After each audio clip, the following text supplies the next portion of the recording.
Ladies and gentlemen, may I have your attention, please?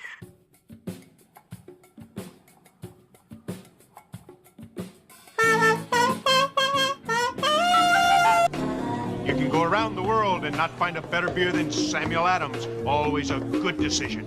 Bazinga. Subscribe to Just M1ke Plays, right, for all you can see without the use of a PC.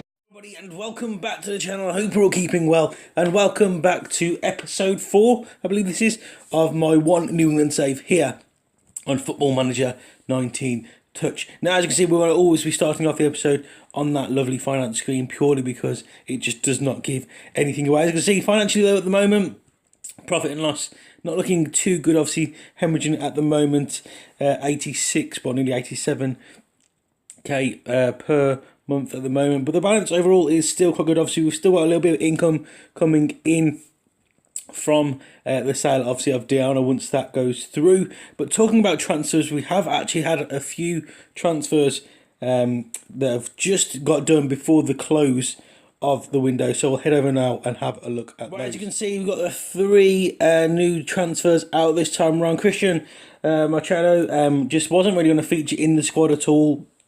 He's gone on to Vancouver. Obviously, as I said, you know, he's not a bad player. As you can see, though, the recommendation of the player from my coach, my scout team, sorry, he's only a 54. Could be a useful signing, which, to be fair, he was. He was, you know, he was a squad player, somebody would sit on the bench. But he wasn't really going to get much game time. And obviously, you know, with the likes of Casado and Shaughnessy that I'd got in on loan, it just really wasn't going to feature in the team at all. Only saving grace is that, you know, I've now started playing with a defensive midfielder, so possibly he could have slotted in there. But again, I've got Caldwell and Zahibo for that, so he really wasn't getting much game time, so I thought I'd try and cash in on him. His value's actually gone up to 775k already. I sold him for 325, which I think was a decent bit of business. Other than that, we've got 2 players out on loan. Brian Wright has gone on loan to Pittsburgh purely for the fact that he just wasn't going to get much game time again for me. I bought in 2 new players who could play up top with the likes of Till Bunbury already in the squad as well. He wasn't really going to get that much game time. And with the form of Agudelo at the moment, he really wasn't going to break into the team. I really like Brian Wright in real life. I think he looks like a decent player. On the game, his attributes don't really match that. I'm hoping that when he goes out on loan, he's going to get a bit of game time, though I do see that he is still injured again. It's the second time now he's been injured throughout the season. But hopefully he'll get a bit of game time. He'll be able to develop as a player and come back stronger to hopefully fight for a first team spot. Then we have Ben Swanson, a player I bought him for free. I've sent him on loan to Las Vegas Lights. He seems to be on a downward spiral at the moment. As I said, for some reason in previous games he normally develops into a decent player. For some reason on this one I think he's at a bit of a downgrade. He doesn't look anywhere near as impactful as he does. I don't think I've played him at all. Did he come on as a substitute maybe in one game? Let's have a look before we went out on loan. No, I don't think he did at all, did he? Let's have a quick butchers at New England. I can't actually click down. That's disappointing. So I can't actually look down at any of his history. No. Right, okay. You know, he's already made 1 appearance for Las Vegas Lights. It does seem to be not a starting, though he did come off the bench potentially. So yeah, hopefully again, same with him. He'll get a bit of game time there and develop us as a player. On the ins, we've just got the 1 in. We've got this name here. I don't know how you even pronounce that first one. Panagotius Kone. He's a 30-year-old Greek international, well, former international player. Again, he looks quite good actually. Obviously, the issue you've got here is, obviously, as I said, I just got rid of 1 midfield centre, so you're probably thinking, you know, what was the kind of thought process behind this? And it was the fact that, you know, Casado and Shaughnessy are eventually going to be, are going to go. This player is better than Machado. He was actually cheaper. Well, he was unavailable on a free. Got me on a free, so I basically got rid of 1 player on a fairly decent contract, to be perfectly honest, and I bought in a player of better calibre for free and a better contract. So for me, that's just smart business. Obviously, age isn't on his side. He is 30 years of age.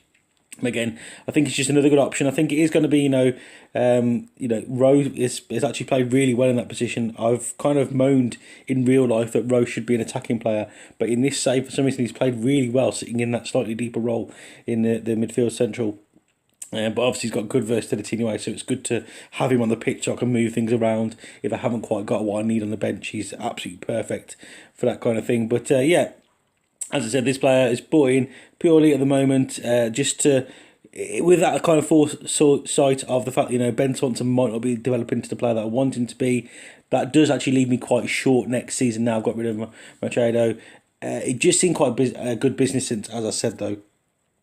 Other things I'm going to go through now is the confidence of the board. So let's head over to the board screen. Right, as you can see, so far so good. They're actually very pleased with my overall leadership of the team itself. The fan obviously happiness over convincing. Well, hang on a minute. Whoa. Hopefully, future Mike's moment to blur this bit out. So I'm not going to kind of tell you these bits here because they're going to kind of go on to what's just happened. But they're actually pleased with the competitions that we're in so far. We've not actually started in the US Cup just yet, though, so there's only really the league that they've got to base that on. But so far, so good, and we'll have a look at the league at the end of today's episode to see where we're sitting. Matches, they're fairly pleased at the moment. I said I can't really show you any more depth to that because it will give away the results, obviously, which we'll go through shortly. Club structure, though. My jab value at the moment isn't very good, but it never is when you start a save, purely because of the fact that it wouldn't take them very much money to terminate my contract early, because obviously I'm an unknown manager, came in on a low contract, that kind of thing. Wage budget, obviously, there's not really much you can do in that one because of the salary cap in MLS, so you can't really, there's not really much you can do on that. The club structure itself, obviously, it's too early to comment on that one, so let's have a quick look. Competition performance, we can have a look into that one though, can't we? Yeah. So as I said, obviously they're fairly happy where we are. Obviously summarised points, the Shield overall as the league combined, and obviously in the Eastern Conference as well. So far they're happy, and as they said, the US Cup we haven't actually started yet. Transfer activity, so let's have a look at what they actually are happy with. So with the purchase of Kono, they actually are fairly happy with it. Sending out Ben Swanson on loan seems to be a good move. Sending out Brian Wright, though, they don't seem to be too happy with this. What they're saying, Dan Carter believes that fans are unhappy with the decision to loan Brian Wright as unlikely to play regularly and would have been better staying put. I think, he is going to get game time. The fact that he's injured at the moment isn't ideal. They don't seem to actually like the sale of Machado as well. However, they do believe it was made sense to cash in on a player who did not have long left on his contract. He was only offered a 1-year contract when he did actually join the club. So, there is that to keep in mind as well. Zachary Harvard on loan, they seem to be pleased with that one. Also, the additions of Felix as well as Victor. Pedro seems to have gone down okay. Lamore. It's fair, we haven't actually seen Mitrovitsky. We haven't seen much of him, to be fair, at the moment. But everything else so far, the only ones they're not really happy with is Machado and Brian Wright, which, to be fair, I think will actually work out in our favour. To be fair, I think the loss of Machado is going to be too bad, especially with the fact we've just put Konate in it as well. I think it's a better player, as I said, for a cheaper price.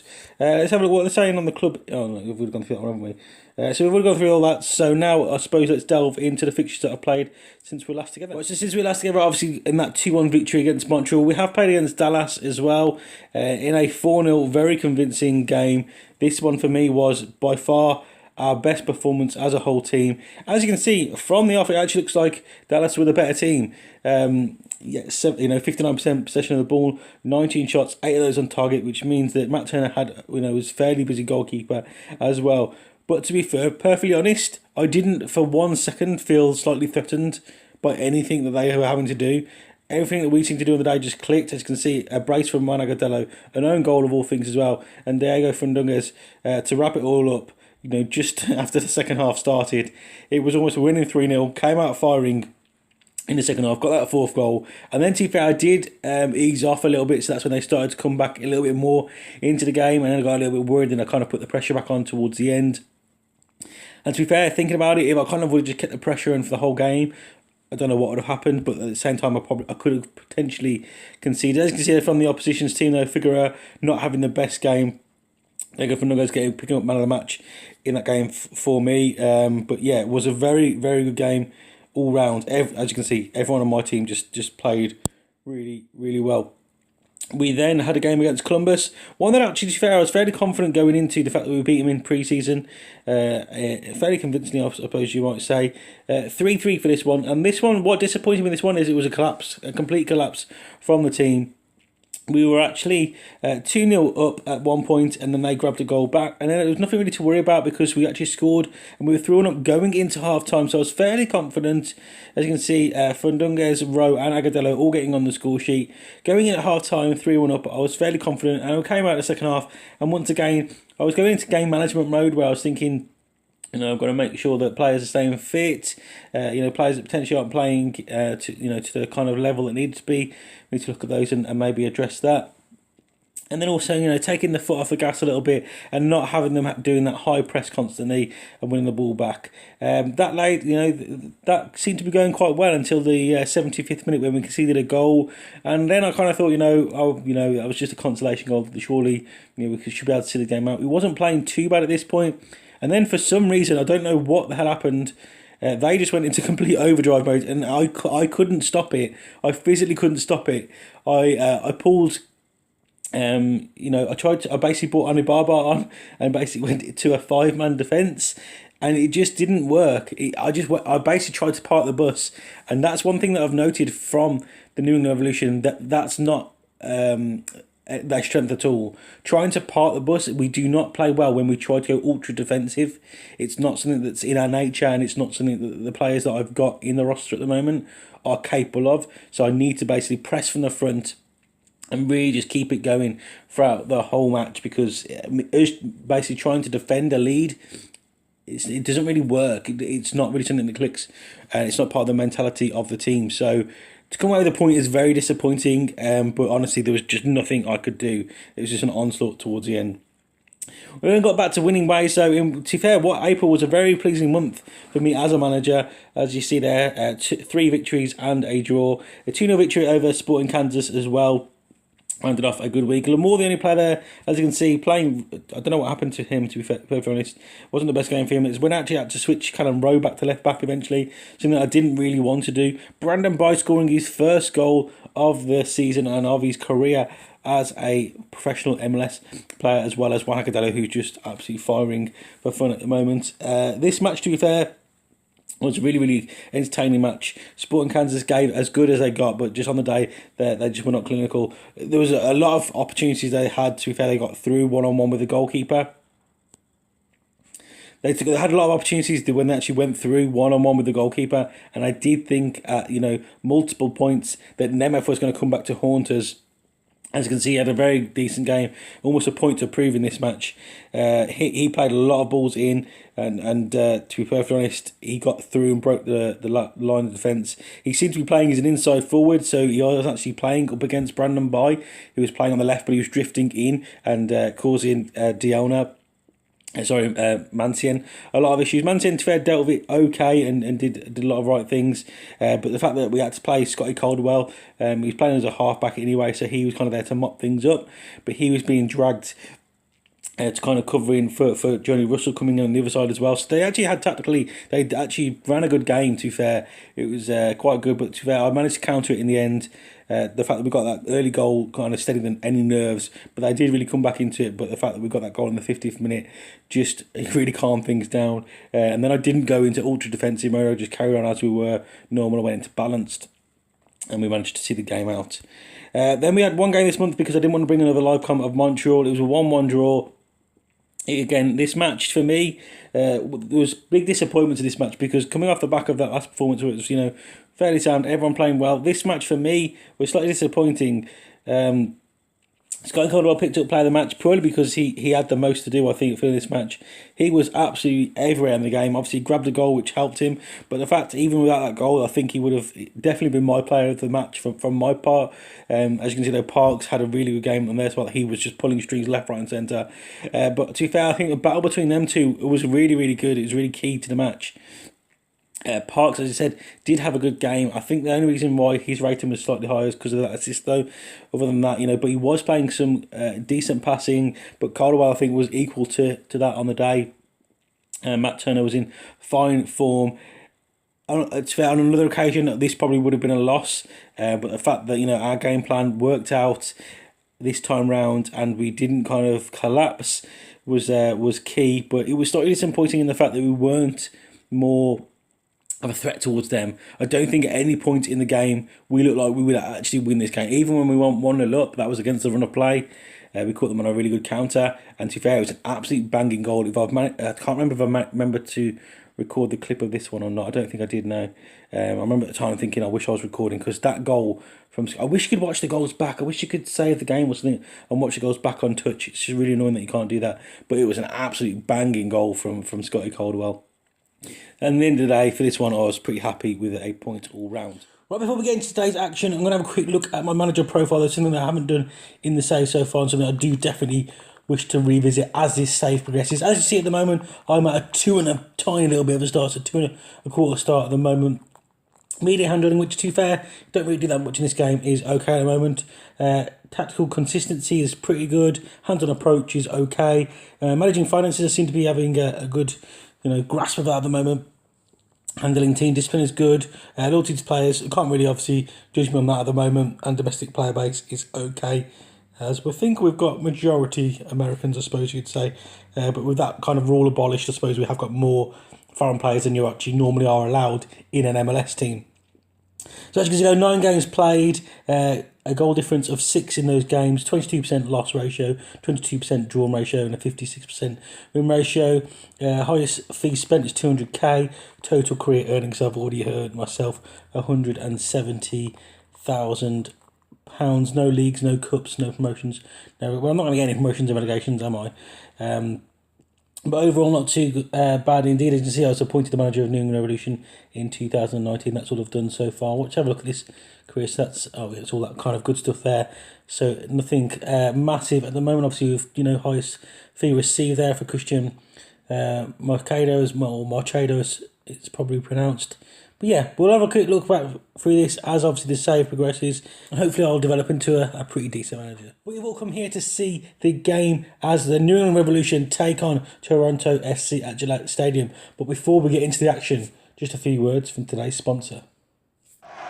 Still a chance here. It's Willingham, into the box. Willingham shoots. Goal! That was magic. This is history in the making.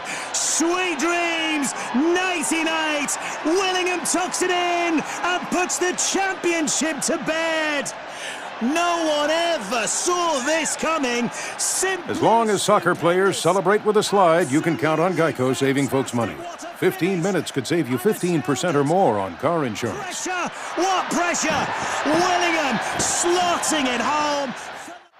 We're live here at Gillette Stadium as the New England Revolution take on Toronto FC. The New England Revolution lining up in their tried and trusted 4-1-4-1 formation with Matt Turner in goal, a defence from left to right of Chris Tierney starting at left back, Diana and Mansion as the defensive partnership with Brandon Boy starting at right back. Scotty Caldwell holds his deep lying defensive midfield duties. In front of him we've got Callum Rowe and new signing Kone as well with his first start for the team. We've got Christian Pinea out on the left, Diego out on the right, and Juan Agadello up top. Key players obviously to look out for in that Toronto side, you know, Josie Altidore didn't really cut it in the Premier League, but he's a decent calibre player for here in the MLS. We've also got Bradley as well. To be fair, that whole kind of attacking 4 players there, Hamilton, all that kind of 4 there are going to be very hard to handle. I just hope the defence are ready for this one. Game is underway, and to be fair, predictions for today's match, if you could leave them in the comment section down below, guys. Don't cheat, don't skip towards the end of the video and then type your prediction, or don't watch the video and then come back and write your prediction or whatever. But I'm going for a 3-1 New England Revolution victory in today's episode, as Kone, with his first opportunity of the game, pretty much probably his first touch in a New England Revolution shirt, nearly leads to a goal as Chris Tierney now finds some space, plays it into Pinea back out to Tierney to Caldwell, Kone again once more. That could be something tasty indeed, as we've now got another corner. First minute of the game, and already Kone with 2 golden opportunities. Can he take his chance this time around, as Rowe plays a lovely ball in, but it is dealt with this time as Agadello now chasing the ball down. Is anything going to come of this? As we play it back to Diana. Diana's on his way out the door, mate. Quite interesting there. We can see that Toronto have actually put a player on the bench who's picked up an injury. So I'm not too sure what their thoughts of that one is. Maybe it's their only decent defender or something like that. that they've got available, and they've stuck them on the bench though, as they've now got the ball and Altidore on this right hand side for Toronto. Plays it back into the middle. Bradley now plays the ball back through. We'll play it wide out now on the right hand side. Is that Morrow now? Plays a lovely ball in. Hopefully it can be dealt with. It hasn't been dealt with, but Matt Turner, a safe pair of hands in goal indeed. A very lively start to the game. We're less than 10 minutes in and already pretty frantic start. I've noticed that Josie Altidore is only... Oh, Kay's just jumped up there. He was on a 53. I don't know what happened. He obviously must have took a little bit of a knock or something. He seems to be working his fitness back up somehow now that obviously Magic Sponge has come out and manages to do it. So in the last episode, guys, what I did is I actually cut down the live com. I'm not too sure if you want to do that or you want me to just ramble through the whole thing. Please let me know in the comment section down below if you want it to be cut up or if you're just happy to see an unedited live com. As Callum Rose at the ball on the edge of the area. He tries to play a nice precision ball through, but Christian Panier was caught on his heels there and wasn't quite live to the ball through. If he was, who knows what that could have come to. But Toronto now on the attack. Mancien dealing with that one all day long. He's been a star at the back for me so far as he plays a lovely ball through to Wanagadello.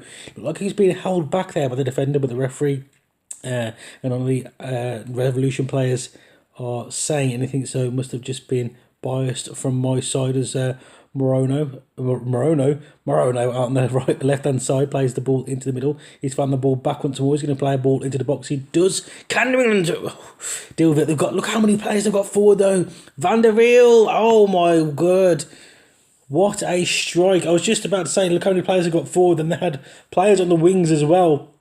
Attacking, this could be a problem for us. This formation, we've not really played a team playing wing backs, and look at that. They're just queuing up four in the middle, plays it out. Nobody on the edge of the box for us. Deflected out. That's just unfortunate for us, but calmly finished there from Van der Wiel. And yeah, a mountain to climb now for New England Revolution as we are looking to be prone to be hitting on the counter break from Toronto. Now that's two opportunities. They've only made us count once. But it's we need to kind of I don't know what's in there. We need to kind of see what is going to be going on as we get further into this game, and I might need to have a play around as Callum Rowe takes a shot, but it has actually deflected. Diego now plays it into Kone. Kone is tackled, but Brandon Bai picks up the loose ball back into Kone. Bai's got some space. He does finally now out on the right hand side. Brandon Bai with a lovely run. He gets, I don't know what happened there, to be fair. He kind of almost, forgot the ball. But yeah, we're going to have a quick look at things. Hopefully we can, we're not actually playing too bad, which is the main thing here. We are actually playing okay. We just got caught on the counter. And it's something I have to be quite wary of, though. As, oh my word, that was nearly 2-0 to Toronto there. As it's a decent first save, but played it straight back out to the player. And luckily, I think it was Brandon Bai on the post there. Just clearing the ball as Kone does clear the ball there. As now Diego does keep the ball in. Can we launch a counter-attack ourselves? We obviously cannot. But it's something that I need to, maybe... I don't want to address it too soon because, as I said, we're not playing too bad. It's not like we're playing awful football at the moment. But we do need to be kind of mindful of this. Look at it, just how much space they've got out wide, and he's played another ball into the box. It's just about dealt with from New England, and this is not... I kind of want to get into half-time now, though, if we can. Or do I start changing things now? A good manager probably would change things now, wouldn't they? Let's have a quick look what we can do there. 32 minutes in, and it's not looking the best. We're already playing extremely wide ourselves, so I'm not really too sure. I've already got a holding midfield player who just dropped back in as well. Do we need two defensive midfielders? Is that something we do? Because they've got the wide players, they're getting dragged that wide. They've got a four in front of that as well. They are playing fairly narrow in theory. They've just got the two wide, and then everyone is just packing the box. So what do you do here? What do you do? Do you actually have to look at the formation here and drop two players back into that defensive midfield role and just go with Callum Rowe as that outlet? I think that's possibly what we're going to have to potentially do at the moment because they're just overrunning us in this field, this part here between Dion and Mancy and Kone and Caldwell. I'm pointing at the screen like you know what I'm talking about, but obviously I realise there's no mouse, you can't see what I'm talking about. I think Kone is going to be fairly comfortable playing. I've not what has gone on here? What have I done here? It's saying that I've put Diego Fundungas as No, that's not what I want to do. Scotty Caldwell can go back in there. What is going on? Where has he gone now? Caldwell for... Okay, that's good. And what can he... Oh, he's not ideal for that position, but we'll give it a go. We'll give it a go, and yeah, let's... Fingers crossed that will kind of hopefully stop the break of having 4 players just in and around the box at any given time. I'm probably going to have to readdress this at half-time if things keep up. It was quite a good start from us as well. As I said, Kane had 2 really good opportunities with, pretty much the first touch in the New England Revolution shirt. But since then, it has been Toronto's. They do have another opportunity for set pieces. Set pieces is something that New England Revolution aren't the best of in real life, and it doesn't seem that we've got any better in the game either. And I've worked quite hard as well on defensive and attacking ones, but they don't seem to actually listen. They're not doing what I've told them to do. Is they just play the ball? It's a nice ball there from Turner to Bay. Oh, lovely take down from Diego. Diego plays a lovely ball. It would just overhit there as Agudelo does look to try and get him behind the defence. That's the problem though. We've only got really one up top as Altidore finds some space on this right hand side, plays the ball into the box again, and oh my word, what is going on? I don't understand. I can't do anything more because it's just one up top now. We've got the 2 wide players on top, and there's a massive gap there. There's literally no one between one and the midfield, which is not ideal really. But do I step back from and go cautious? Maybe this is the kind of game we've got to play against Toronto. I did look at the scout report and it did say they play this formation, but I honestly thought that with Scotty Caldwell there, I thought the defence would be more to handle it, but they're just overrunning us constantly. That was a decent run there from Diego, but it didn't seem to really be going anywhere. It's almost like he was actually playing for the throw-in, which we have now got as Bay plays the ball into Callum Rowe back to Bay into Kone. Oh God, this lad, if he could work on his finishing, it could be something... very good indeed. That's 3 opportunities had now. I keep saying this. He's getting himself into the right position though. But at the end of the day, he's got to start scoring a few of these, because it's all well and good that you get into the right position and you're doing the right things at the right time. But if you can't hold your nerve in that final third, that's not ideal. But he's looking fresh. He's looking like he's wanting to impress. And the fact that I've dropped him into that slightly deeper role and yet he's still finding himself in them positions is good. But we do go into half-time 1-0 down, and this is going to take something special for me to try and get us back into this game. So I'll join you guys in the second half. Second half is underway and Toronto get us off with Altidore taking the kick there. And hopefully just had a little bit of a play around there. Nothing too major, but yeah, just hoping we can get the ball down now. I'm basically just trying to get the ball out wide, as they are actually, if you look at it, other than the 2 wide players, it is a very narrow formation that Toronto are playing. So hopefully we could utilise the width that we've got, and especially as we've got the likes of Pena and Diego out there as well. 2 very talented players indeed. We need to start utilising those now. So hopefully, fingers crossed, we can start. Actually, 1 second. Let's just make sure. Yeah, sorry, I was just checking to make sure that we everything actually had saved there, because I've done that before when things haven't saved. Matt Turner there with a decent save, and yeah, it hadn't. 90% of what I'd just done for some reason hadn't saved going into the second half for some reason. But it's still them, all them. So far, we have actually dealt with it, but it's going on only as far as their players. Moore picks the ball up on the edge of the box. 2 yellow cards though from the Toronto players there. That's something maybe we could potentially work on. Maybe hopefully get them a red card, some dirty tactics, as Kona there puts in a decent tackle and tries to release Agudelo, who's kind of been left up top by himself now. He's as joined by Callum Rowe. Agudelo now with the ball, got some space on the left. He does find Christian Pena. Tierney is there if he does need him. Pena beats his man, plays a ball into the middle, and we have scored. Was that an own goal? It is Drew Moore with the own goal. It's a shame for him, but it's definitely a positive for us. And we will 100% take that, as it was a nice work here from Agudelo. Held the ball up well, finds Christian Pena. Tierney does well here, because if you watch, the defender's caught in almost 2 minds, but he does follow Pena out. He could have played it back, but he doesn't. Lovely ball into the middle, and the defender, to be fair, just stands there and lets it hit it off him. And it's New England Revolution 1, Toronto FC 1. We're back in this.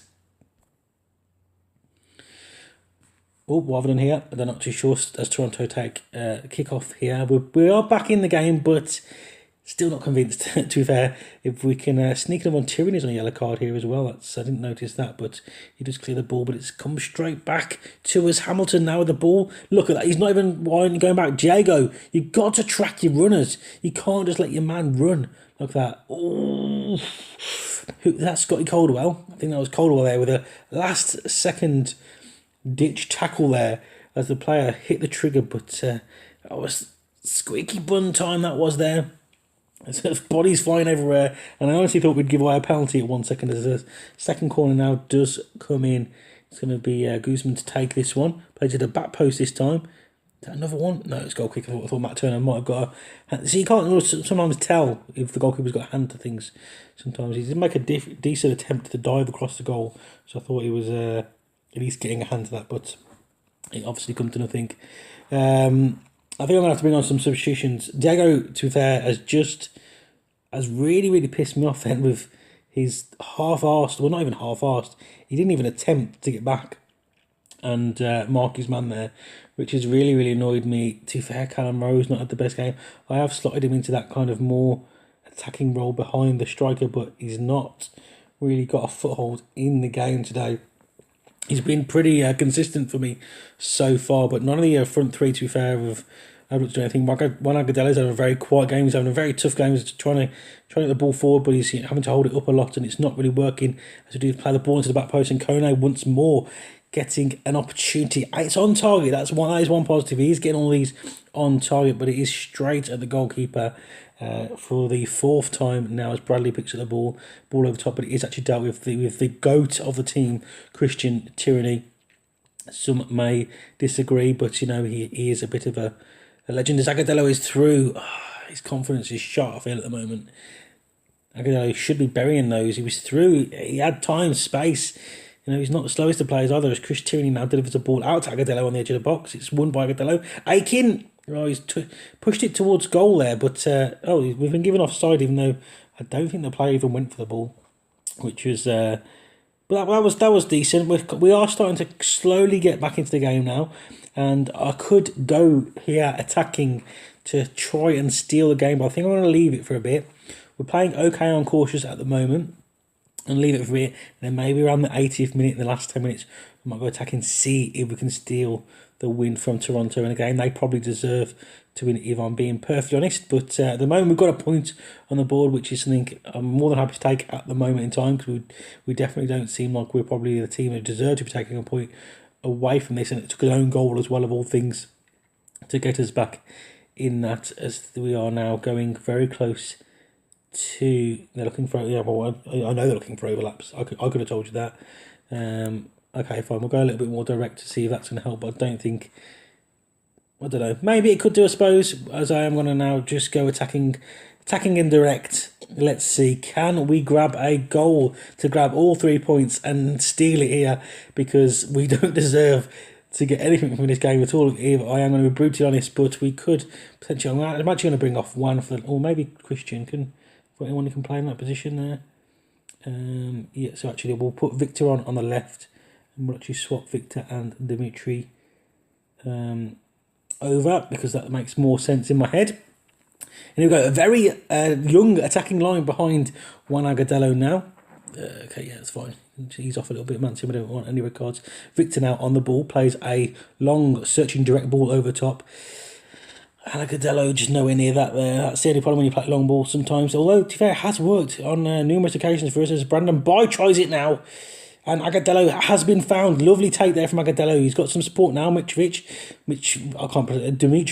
Kone, Victor.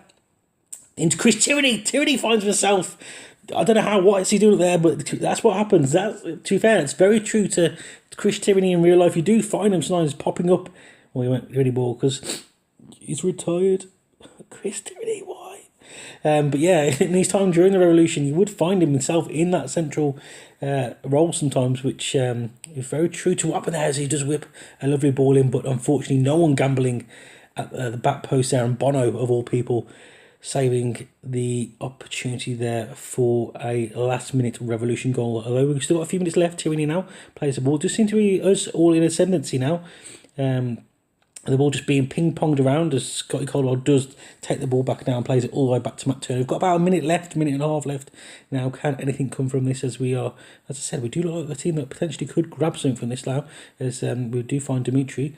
Oh, Victor now. Oh, Tyranny with a lovely overlap there. Come on, Chris. Left foot in the box. Wanagadelo. Oh, my words. Caldwell now. Can we have another opportunity? Another second bite at the cherry, as we may say. Brandon Boy with a lovely ball forward, but it wasn't lovely at all. It was atrocious. No one was there at all. Brandon, my son, what are you doing? 1 minute left now. Is this just going to be one massive highlight as they look to possibly catch us on... well, not really a break because it's not really a counter because it does look like it's going to be their opportunity now, hopefully. Oh no, Scotty Caldwell in there like a rock, aching now on the right hand side, plays a ball over the top, but it's a little bit too hard hit and it's overrun there as Van der Veer, the goal scorer for Toronto, now on the left hand right side for them. But Chris Tierney comes in with a crunching tackle. What a man he is. Chris, we all love you. Everyone in the Revolution camp loves you, an absolute legend. Hopefully we can keep this point, though we don't want to lose now, as Brandon Boy needs to be closing his man down there. But the ball has been hit, and the referee does blow his whistle for full time, and it does end Noon Revolution 1, Toronto FC 1. In a game, to be fair, the last 5 minutes we came to life, but do we deserve the points? Let me know in the comment section down below. Well, there we have it, boys and girls. We are wrapping up today's episode. As you can see, we are sitting fourth in the MLS Eastern Conference, so still in a pretty good position. 10 games, 18 points, a goal difference of 6, not too bad at all. Atlanta, they do look pretty dominant at the moment, but hopefully, they won't pull away too far. It's still, load of time left. Anyone could still, come over. It just seems to be interesting to see that DC United are down there because that's what happened in real life. But obviously, they have got Wayne Rooney now, so they'd be a little bit higher up than that. But let's have a quick look now into the schedule and see what the next game will be. 2 draws there, not ideal, but there's no losses. No losses, that's what we're going to take away from this. That is the positive. We have got the game there which we could play against Atlanta, but that only gives me 2 games in between. No, we're not. We're not doing the Atlanta game. We are doing the game against Chicago. I might do a double live com actually in the next episode. If you would like to see a double live com, it will be the US Cup 4th round and Chicago game in one. So please let me know in the comment section down below. If no one comments at all about it, then I'll just play the Chicago game. But because that one is the game that pretty much all Revolution fans want to see and all Revolution fans want to win. But anyway, guys, if you haven't enjoyed today's episode, then don't forget to show your support by dropping a like on the video. I've been Just M1ke Plays. I'll speak to you legends soon.